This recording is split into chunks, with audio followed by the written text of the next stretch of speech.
بات. ڈاکٹر صاحب بہت شکریہ آپ کا, آپ نے ہمیں جوائن کیا. ڈاکٹر صاحب یہ سب سے پہلے تو ہم شروع کریں گے, چرچا بڑا ہے ورلڈ بینک کی اس رپورٹ کا جس میں انہوں نے کہا ہے کہ پاکستان میں جو ماڈل ہے, اکنامک ماڈل ہے, وہ فیل ہو چکا ہے اور یہ اب کام نہیں کرے گا اگر آپ اس کو اسی طریقے سے آگے لے کے چلیں گے. ورلڈ بینک کو تو اب خیال آیا, ہم 30 سال سے یہ کہہ رہے ہیں اور 30 سال سے ہمارا ورلڈ بینک سے جھگڑا ہے اسی بات پہ, اور خاص طور پہ پچھلے 20 سال کا عرصہ لے لیں, وہ جو جنرل مشرف اور شوکت عزیز کا عرصہ ہے, اس میں سارے ورلڈ بینک کے چہیتے بیٹھے ہوئے تھے, باہر سے لا کے بٹھائے تھے, from prime minister downwards. جی, ہم تو اس وقت بھی کہتے تھے کہ یہ ماڈل پاکستان کو تباہ کرے گا, اور صرف زبانی نہیں کہتے تھے, ہماری امپیریکل رپورٹ سے, ڈیٹا کی بنیاد پہ, گورنمنٹ کے ڈیٹا کی بنیاد پہ انالیسس کر کے ہم رپورٹ شائع کرتے تھے کہ یہ جو ڈائریکشن معیشت لے رہا ہے یہ تباہی کی طرف لے جائے گا, اور بہت بدقسمتی سے ایسا ہی ہوا ہے. پولیٹیکل سلوگن نہیں تھا کوئی, ایک بیچ, لیکن یہ پولیٹیکل سلوگن اس وقت بیچا گیا سارا کہ جی یہ بس معاشی ماڈل چلے گا, ہم پروگریس آف پاکستان کو لے جائیں گے. اب آ کے کہتے ہیں کہ جی یہ تو فیل ہو چکا ہے, یہ تو نہیں چلے گا سر. کہ ورلڈ بینک کی یہ ہسٹری ہے. ورلڈ بینک نے جو شروع میں پاکستان کو اور باقی ملکوں کو 1960s میں کہا کہ آپ نے امپورٹ سبسٹیٹیوشن انڈسٹریلائزیشن کرنی ہے, اس سے مسائل پیدا ہوتے چلے گئے. ایک حد تک امپورٹ سبسٹیٹیوشن جائز ہوتا ہے, لیکن وہ ٹوٹل کی طرف چلے گئے. اس میں امپورٹ کنٹرولز اس طرح کے تھے کہ چند لوگ صرف امپورٹ کر کے لائسنس بیچ کے پیسہ بناتے تھے, کام کوئی نہیں کرتے تھے, امپورٹ لائسنس لے کے بناتے تھے. کوریا نے ورلڈ بینک کی بات نہیں مانی, انہوں نے کہا جی ہم ایکسپورٹ اورینٹڈ اکانومی بنائیں گے.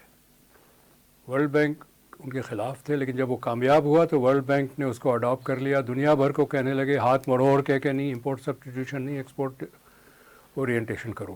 جی, 1990s میں پاکستان اور باقی دنیا میں یہ لے کر آئے سوشل ایکشن پروگرام. جی بالکل, پاکستان میں بھی چلا, اس کے بڑے فیزز تھے 1 2 3. میں اس وقت اسلام آباد میں رہتا تھا, میرے بہت تلخ بات چیت ہوئی ہے ان سے, کچھ ایمبیسڈرز سے. میں کہتا تھا یہ ڈیزاسٹر کریٹ کرے گا, ایسے نہیں ہوتا.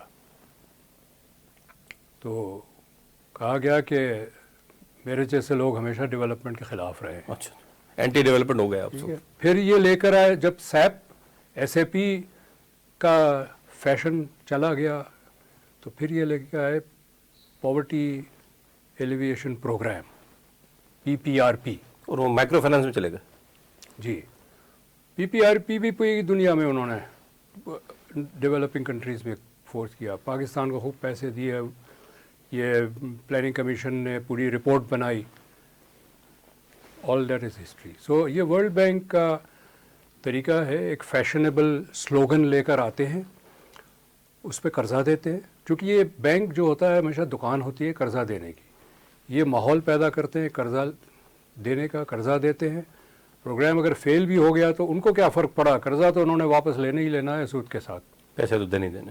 اور یہ تو لیکن سر ہمارے لوگ جو بیٹھے ہوئے ہیں, چلو انہوں نے تو پلان دے دیا, لیکن وہ ورلڈ بینک کے لوگوں سے ہماری بات ہوتی ہے, وہ کہتے ہیں جی پروپوزل تو آپ کی طرف سے بن کے آیا تھا, یہ ساری چیزیں گورنمنٹ کے لوگ بنا کے ہمیں دیتے ہیں PC1 کی صورت میں, ایک ڈیٹیلڈ اس کی تیاری ہوتی ہے, اس پر سائن آپ کے ہوتے ہیں, ریکویسٹ وہیں سے آتی ہے, وہاں سے آتی ہے, ہم اس کو دیکھتے ہیں, انالیسس کرتے ہیں, پیسے دے دیتے ہیں. دیکھیے اسکیم گورنمنٹ بناتی ہے, لیکن یہ سارا پروگرام ڈونر ڈریون ہے.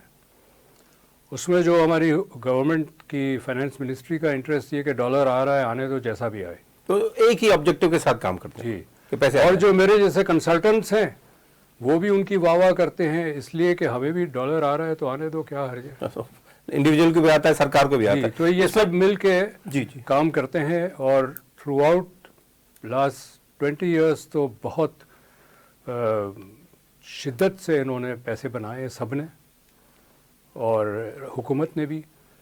اور وہ سرکاری افسر فائنانس اور اکنامک افیئرز اور کامرس کے جو منسٹریز میں ہوتے ہیں جو ان کے ایجنڈا کو پروموٹ کرتے ہیں, یہ ریٹائرمنٹ کے بعد ان کو کنسلٹنسیز ملتی ہے بعد میں. یہ کوئی اگر ٹریک کرے نا ان کو کہ پچھلے 30 سال میں جو سیکریٹریز اکنامک منسٹریز کی سیکرٹریز ریٹائر ہوئے ہیں ان کو کتنی کنسلٹنسی ملی ہے پوسٹ ریٹائرمنٹ، تو بڑی انٹرسٹنگ سٹوری ہوگی. یہ بہت لوگ ہیں، ہم نام بھی بتائیں بہت سارے. جی نام بھی پتہ ہے. ڈاکٹر صاحب غربت میں اضافہ، کنٹینیو پیسے آئے بہت سارے، آپ نے خود بتایا بہت سارے پلانس ہیں.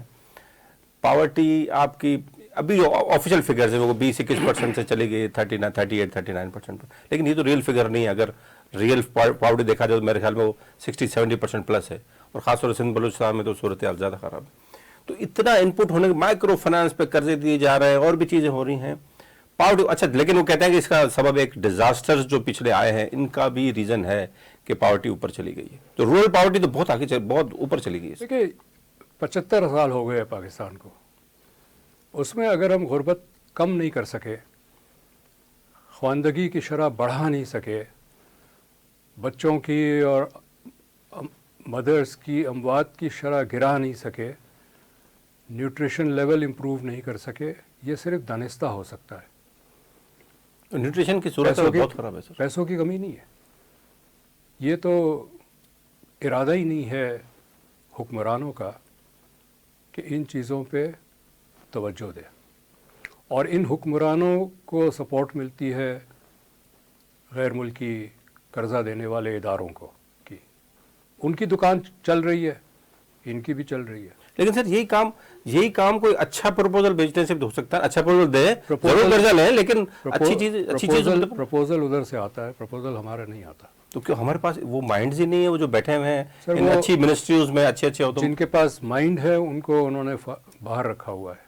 مائنڈ کی ضرورت نہیں ہے فی الحال، تو پیسے ایسی بات نہیں ہے کہ اس ملک میں ایسے لوگ نہیں ہیں جو آپ کو اچھی توجہ مطلب پروپوزل دیں گے، اچھی پلاننگ کر کے دیں گے، لیکن جو طبقہ حکومت کر رہا ہے ان کے انٹرسٹ کی بات نہیں ہے، ان کے مفاد میں نہیں جاتا ان چیزوں کو کرنا. اس میں سے ڈاکٹر صاحب میں اور بھی بات کرتا ہوں کہ اب یہ جو پولیٹیکل پالیسی میکنگ ہے ٹورڈز اکانومی، اس پر بھی آتے ہیں.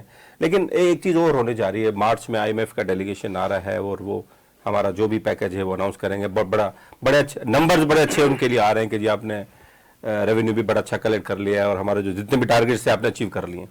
تو لیکن وہ کہہ رہے ہیں کہ بڑا سخت آنے جا رہا ہے IMF کا اس دفعہ جو کنڈیشنز ہیں مزید. اس میں 2-3 چیزیں وہ کہہ رہے ہیں.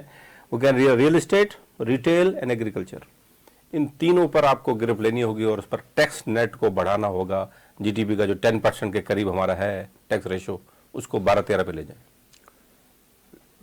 کاغذ پہ لے جانا تو بہت آسان ہے، لیکن کر نہیں پائیں گے.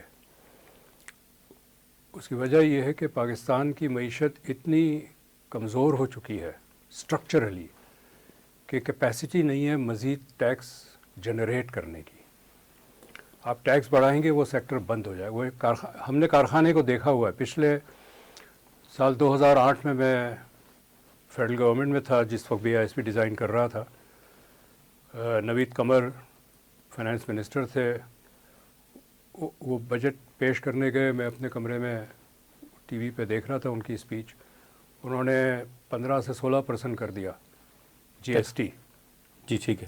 جیسے وہ واپس آئے، ہمارا دفتر ساتھ تھا، میں نے ان کو کہا کہ یہ آپ نے غلط فیصلہ کیا ہے، انڈسٹریز بند ہوگی.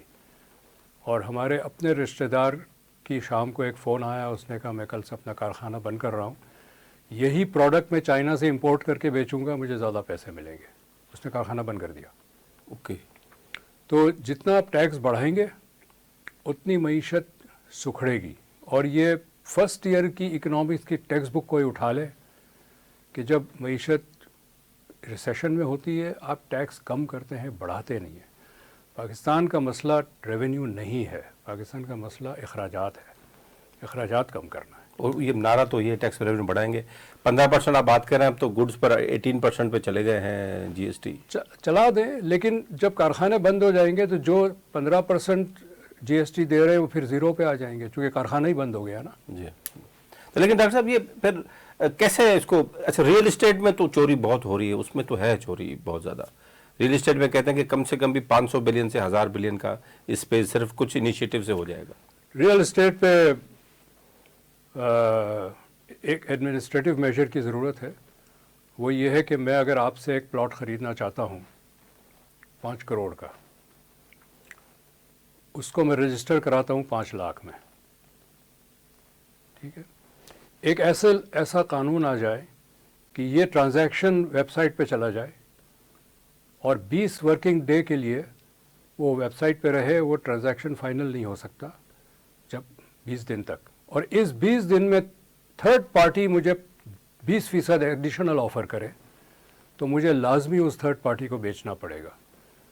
تو 5 کروڑ کی پراپرٹی میں نے 5 لاکھ میں رجسٹر کی اور مجھے 6 لاکھ کی بیچنی پڑے گی لازمی, تو میں اس کو انڈر انوائس نہیں کروں گا.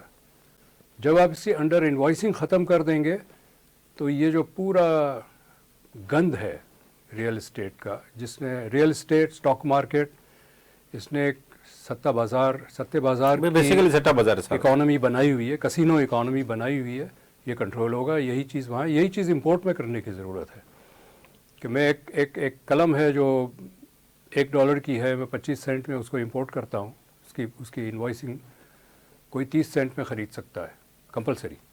یہ رائٹ آف فرسٹ پرچیز کہلاتا ہے, یہ لا ہے, کئی ملکوں میں ہے, میں کوئی نئی بات نہیں کر رہا. تو یہ آپ کر دیں, باقی کچھ کرنے کی ضرورت نہیں ہے. اس میں تو ڈاکٹر صاحب آپ کے علم میں ہوگا کہ پشاور میں ایک بینک میں پاکستان کی تاریخ میں 42 بلین روپیز کیش جمع کروائے گئے, اس کا کوئی ریکارڈ نہیں تھا. بعد میں پتہ چلا وہ سولر جو انہوں نے امپورٹ کرنے تھے اس پر انہوں نے پیسہ بنایا تھا 42, اور اس کا کوئی بعد میں پوچھا نہیں کسی نے کیا. تو یہ سسٹم اویلیبل نہیں ہے, تو صحیح سے سارے سسٹم ہمارے سسٹم نہیں ہے. سسٹم اس وقت ہوگا جب آپ, یہ ہے کہ آپ ایک چیز امپورٹ کرتے ہیں, آپ اپنے ڈکلیئر کریں کہ میں یہ چیز امپورٹ کر رہا ہوں یا یہ پراپرٹی خرید رہا ہوں, یہ اس کی پرائس ہے. کوئی تھرڈ پارٹی مجھے 20% زیادہ دینے کو تیار ہے, دے دیں, کوئی اس کو انڈر انوائس نہیں. نہ امپورٹ انڈر انوائس کرے گا, نہ پراپرٹی انڈر انوائس کرے گا. جب یہ انڈر انوائسنگ ختم ہو جائے گی تو یہ بلیک مارکیٹ کی پوری اکانومی ڈرائی اپ ہو جائے گی. تو لیکن سر دیکھیں, آپ کو ڈاکٹر صاحب یہ جو آپ بات کر رہے ہیں, میں اس کو لنک کر رہا ہوں. جی, افغانستان میں ہماری جب بعد میں پتہ چلا کہ وہ 2-2.5 بلین کی ڈالرز کی ہماری ہوئی تھی, بعد میں پتہ چلا کہ 8 بلین ڈالرز ڈاکومنٹس میں اس کے ہوئے ہیں, یہاں سے جو وایا پاکستان جاتا ہے ٹریڈ. چائنا نے بھی اس پر اعتراض کیا. یہ تو بہت پرانا مسئلہ ہے, اس کو ابھی جا کے انہوں نے ڈیٹیکٹ کیا. یہ تو پبلش ڈیٹا ہے, کئی لوگوں نے کام کیا ہے کہ ہمارے ٹریڈ فگرز اور اس ملک کے ٹریڈ فگرز میچ نہیں کرتے. وہ چائنا لکھتا ہے کہ ہم نے $20 کروڑ کا ایکسپورٹ کیا پاکستان کو, ہماری ریکارڈ کہہ رہا ہے کہ جی 12 کروڑ کیا, تو 8 کروڑ کہاں گئے؟